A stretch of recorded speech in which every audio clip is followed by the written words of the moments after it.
Welcome to the GOTO podcast. Each episode covers the brightest and boldest ideas from the world's leading experts in software development. Tune in for practical lessons, compelling theories, and plenty of inspiration. GOTO gathers the brightest minds in the software community to help developers tackle projects today, plan for tomorrow, and create a better future. Stay up to date with the latest in tech through GOTO's top-rated events, held online and in person in cities like Amsterdam, London, Copenhagen, and Chicago, and by subscribing to the GOTO Conference's YouTube channel, where you can find thousands more high-quality dev talks. Learn more at gotopia.tech. Welcome to another episode of GOTO Unscripted. We're here in Copenhagen at the GOTO conference. My name is Linda. I'm sitting here together with Derek.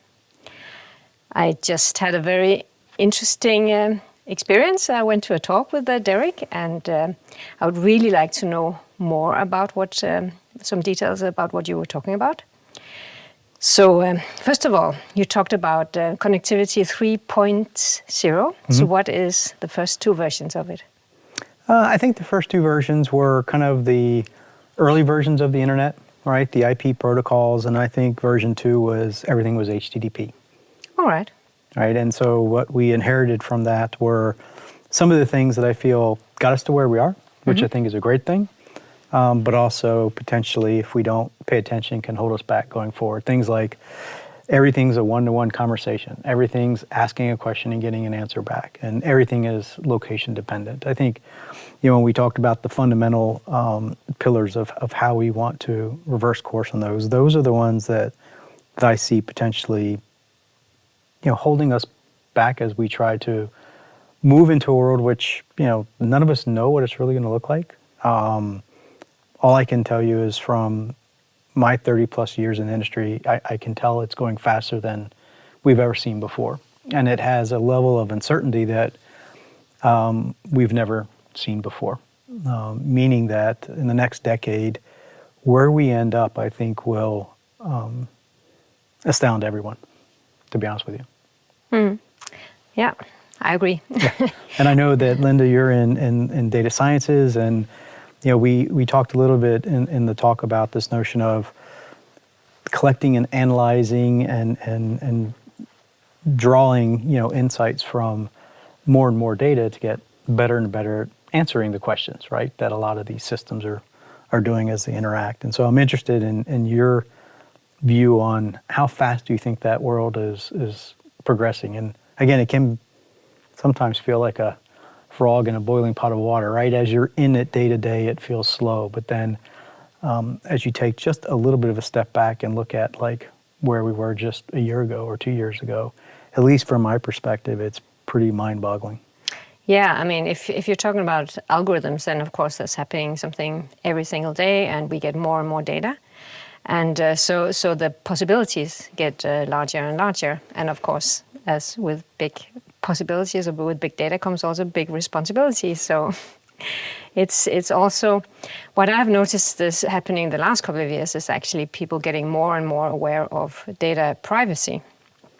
And that is also something that you touched on a little bit in your talk about security, because that was something that I was a bit interested in how that actually happens because you said that it sort of takes a back seat, the security, because you put the security somewhere else in the system, not so much in the protocol, but rather somewhere else.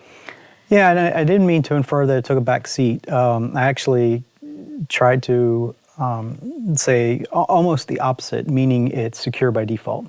You don't have to do any unnatural acts, right, to secure the system.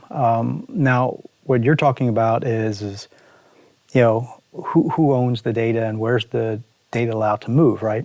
GDPR within Europe. There's some provisions in California I think are going to continue down that path for sure. But no, what I meant was that things are secure by default, meaning that it just works that way. Now, where you have to potentially lean in is around zero trust constructs. And I think that comes into play as the desire for larger amounts of data and diverse data to train these systems is going to start needing to become more dominant from multiple providers, not single providers. Even the behemoths of the technology world, like the Googles and Apples that have such a tremendous amount of data, I believe that for them to continue to become more intelligent on some of these systems, they're going to start needing to partner with folks.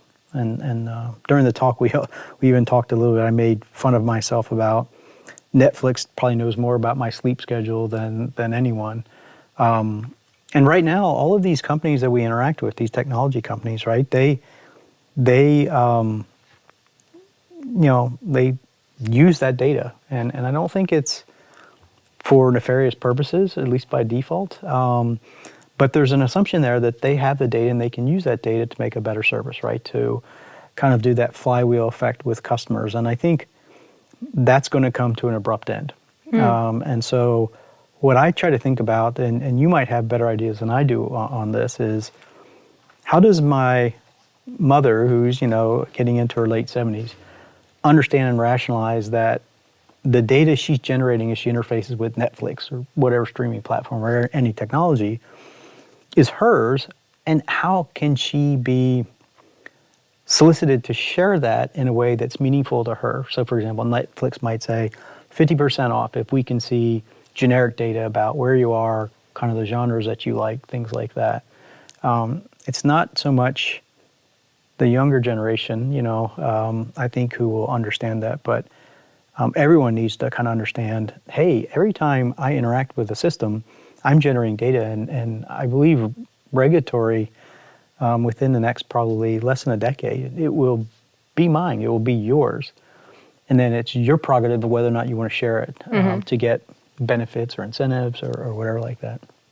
Yeah, I think also we're moving in that direction, and we've seen it with the GDPR, and also systems where you actually have the data stored on, for example, on your mobile phone instead of it going to a server and being stored there, are becoming more and more popular by users. So I think it is moving in that direction. It is, and I believe GDPR is a little bit of a blunt instrument, but I don't think we're going to go backwards. No. Right, we're going to keep going forward. So, yeah. How do you feel about, I guess, the field of, today I would say it's termed more narrow AI, but like this race to however you define AGI, right? Which, from my perspective, is more of an average type class of worker. An intelligence could actually take on that type of role. Which camp do you sit in? Do you feel that it's within the next couple of decades, or you still think it's 50 to 100 years out? Or so, what, are you talking about this concept of a sort of citizen data scientist, or? Well, yeah, artificial general intelligence, right? Where there is a intelligence that can be trained, kind of similar to our brains, and can mold itself to different types of inputs. I think it's still far away, to be honest. Usually, I mean, we can't really, we can still not create anything that's smarter than us. So, I mean, if it always depends on the data that you put in, you get exactly if you put good data in, you get good results out. If you put really bad data model in, if you don't cover your whole Yeah, it's interesting. I've vacillated back and forth, and I've always had a thought about, I just want to hold on long enough to be able to see it, and I'm getting up there. But over the last 10 years, especially watching DeepMind, I think we're going to see something that resembles it within 2 decades. I really do. Could be wrong. I'm wrong about a lot of things, but my sense is that, just even watching the notion of AlphaGo and learning the program of Go, and what I think people might not realize is that, one, you can't brute force the game, right? You have to have some level of strategy intelligence to play. And that the players, have built up careers, so it's very hard to be, a good human player. But that's not the interesting part. The interesting part to me is that, general accepted rumors were that it was about a room full of specialized hardware to beat Lisa doll.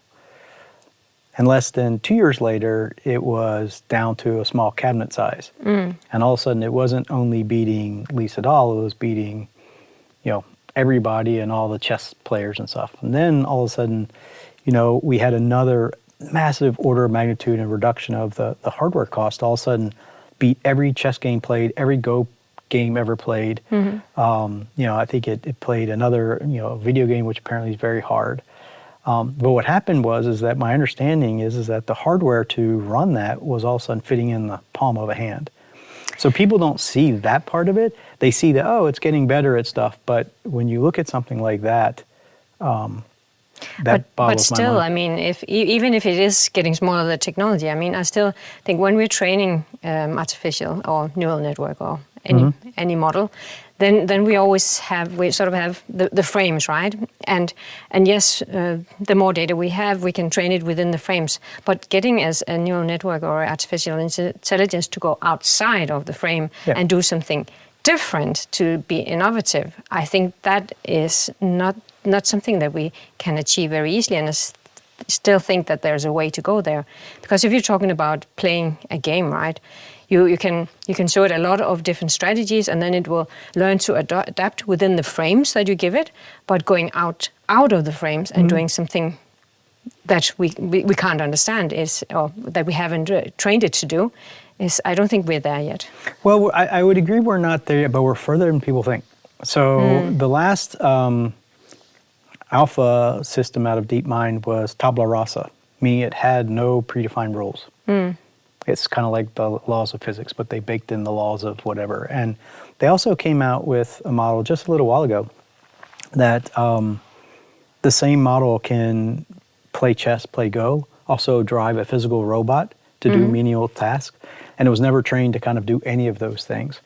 And I also think, you being in the space, you see it closer than I do, but I do believe there's going to be a couple core algorithmic breakthroughs and then the multimodal algorithmic breakthroughs that I think it's going to be like click, click, click, and all of a sudden we're like, it's here. We'll see. It could be that, I'm totally wrong, but my sense is that as long as I don't get hit by a bus, I will be able to see it, in my lifetime, which is will be interesting to see. Yeah, maybe. The other one that's interesting, and again, you probably have more insight than I do, is we're also starting to see a lot of folks switch their energy towards sparse networks. All right, the guy that created the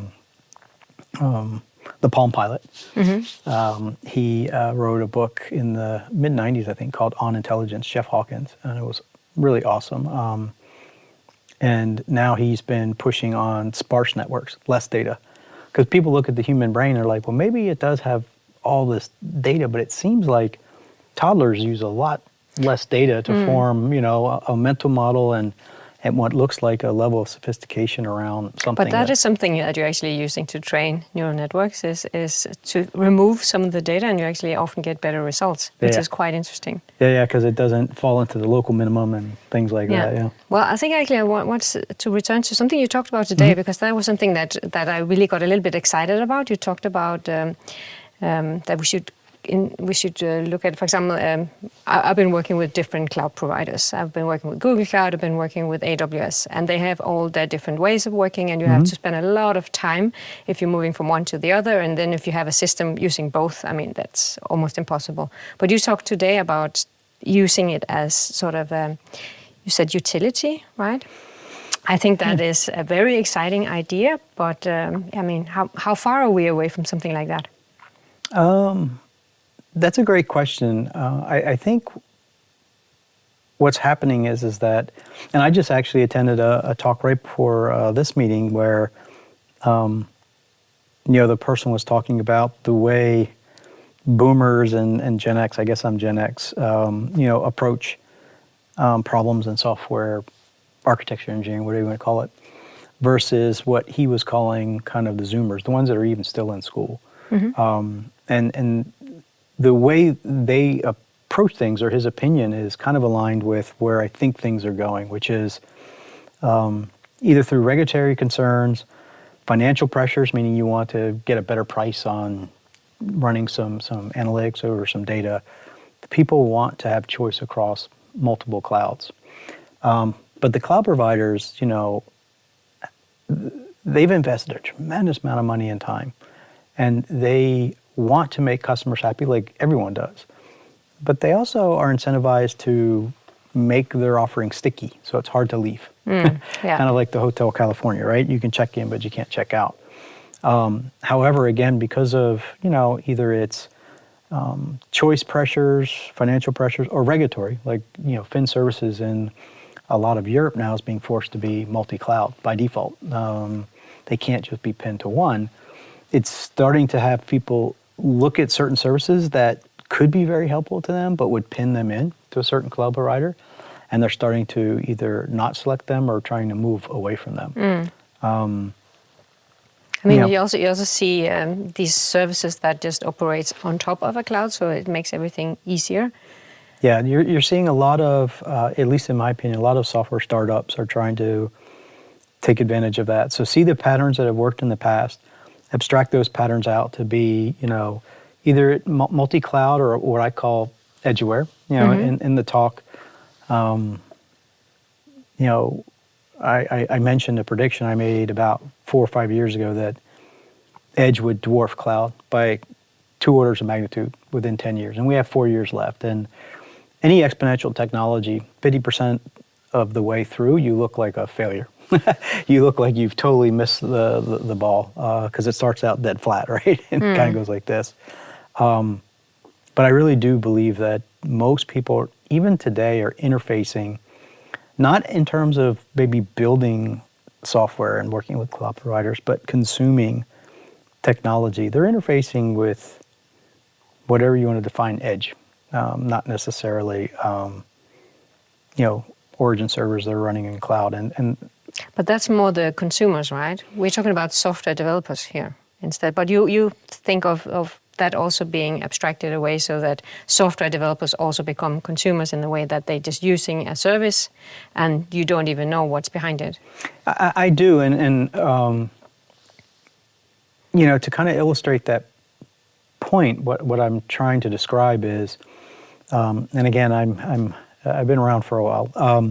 You know, I remember that, you know, you would go into a bank, right, and you would meet with a bank professional or a teller, and they were driving the system, and it was, you know, Windows machine or a NEC box, and, you know, XYZ.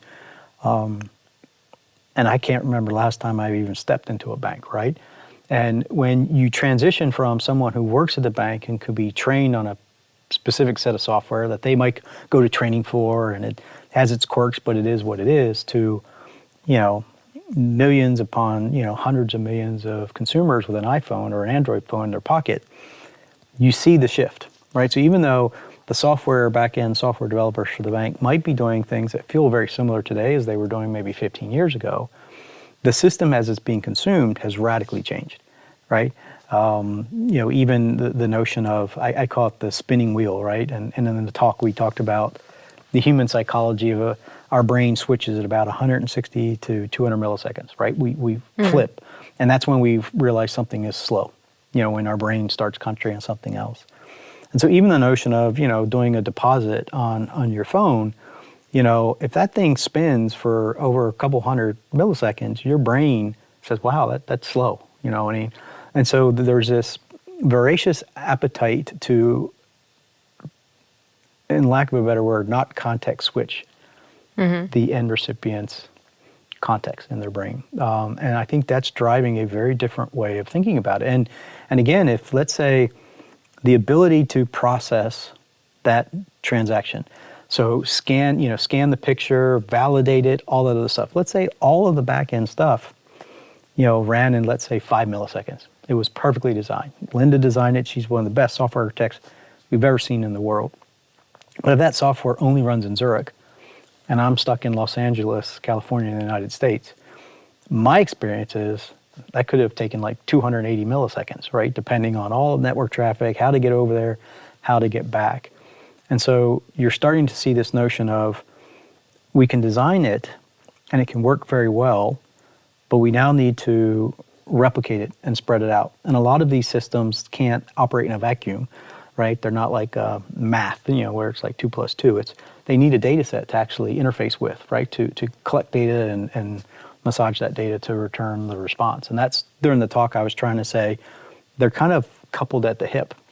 And they need to be able to move and flow in kind of a relationship pattern across clouds and edge and whatever you want to define it as. So it's very fascinating to see how software development is still evolving at such a rapid rate. Even things like Copilot, which is OpenAI's attempt to scour all of GitHub source code, and essentially you can kind of say, oh, I want this type of data structure. I want a function that does this, and it's going to try to write it. And when it first came out, a lot of people were skeptical. A lot of people were laughing a little bit at it. Even like the other day at AI Day for Tesla, right? They were laughing at the AI robot, and I tweeted, look, be careful, because what you just saw is the worst it will ever be. And it's going to continue to get better tomorrow and the next day. And so when you laugh, what you're really saying unconsciously is you're betting that the team behind it can't make progress that's on par with the general industry. But if you think they can, and they've proven that they can in the past, instead of laughing, you should lean in.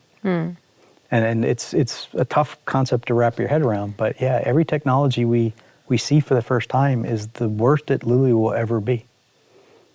And it's a different way of thinking about it, but if you kind of go, wow, what do I think they'll pull off in a year from now? What do I think it's going to be in 5 years from now? And of course, with the pandemic, at least in the States, we call it COVID time. And so it would be, oh yeah, that was last year. And it's like, no, that was 3 years ago, right? Because everything kind of was getting waffled. So even a year from now is very fast. So Linda, in the world of data science, what were the first tools or programming languages you used? And going forward, what are you looking forward to? What do you think is going to revolutionize that space for you? Well, if we start with what did I start with? I actually started with something simple as Pascal. And then I moved to R, but I quickly realized that R was way too slow, so I had to start programming for real. So I moved over to C++. Oh, wow. But since then, of course, we have gotten Python, and I'm actually very happy with Python. Yeah. And when I first saw Python, I was not a fan at all. I thought it was too simple. Yeah. And you can make a big mess out of it. And you still can, but it's really, really powerful also because you can reach a lot of people who otherwise would not be programming. Yeah. Do you think something will replace it? I mean, because I know the basis underneath of it is like NumPy and Pandas that are usually optimized over a very low level, fast C level or C++, libraries. I don't know if anything will replace it soon, because I think the power in it lies that you can use it in two different ways. You can use it both as a research tool, so where a lot of research still uses R for statistics, for data science, but a lot of them have moved over to using Python in the same way in a notebook format. Right. But you can also use Python, exactly the same language you can use to actually do a real program, something that you put into production. So I think that's a big strength of a language, that it can actually do both things. And we well know that researchers don't move that fast. So if they hold on to Python, I think the rest of the data science, data engineering community will have to do that as well. Yeah. Last question, at least from me, TensorFlow or PyTorch? I like TensorFlow. Yeah, well, using Keras. Yeah, exactly. Not TensorFlow raw. Right. What about you? Have you done any machine learning neural networks? I have. I was part of the first coming of the AI winner in the mid to late 80s in university. But yeah, I got my start when I was 11 in BASIC, but did Pascal, Fortran, C, assembly. I think last check I'm at 40 some languages. I try to learn a new one every year. So last year was Rust, and this year Actually, the creator of this language is giving a talk tomorrow, which I'm going to attend. And him and I are both going to South Africa in February for a conference, but it's called Zig. And it's one that's really got my attention. So I'm interested to hear him talk, and I've already started on a client for the systems that I work on in Zig. So looking forward to that. Thank you, Linda, for the time. I appreciate it. Looking forward to your talk tomorrow. Thank you, and thank you for your time, and it was very nice talking to you. Thank you. Thanks for listening to this episode of the GOTO podcast. Head over to gotopia.tech to discover lots more content from the brightest minds in software development.